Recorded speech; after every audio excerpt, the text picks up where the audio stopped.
एकदा काय झालं, झटपटपूर नावाचं जंगल होतं. त्या जंगलात सगळे प्राणी फार घाईघाईत असायचे. माकड उडी मारत म्हणायचं, आज नाही तर उद्या मोठा होईन. चिमणी चिवचिवत, लवकर उठ, नाही तर मागे पडशील. ससा तर एवढा उतावीळ की चालताना पडायचा, उठायचा, परत पळायचा.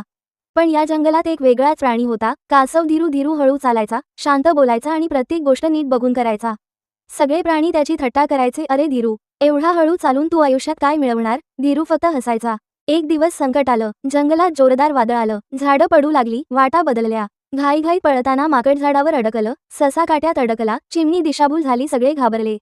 तेवढ्यात धीरू आला, हळूच पण ठाम पावलांनी. त्याने आठवणीतल्या वाटा वापरल्या, वादळाची दिशा ओळखली आणि सगळ्यांना सुरक्षित जागी नेलं. शेवट सगळे प्राणी शांत झाले. माकड लाजत म्हणालं, हळू असणं म्हणजे कमजोर नसणं असतं.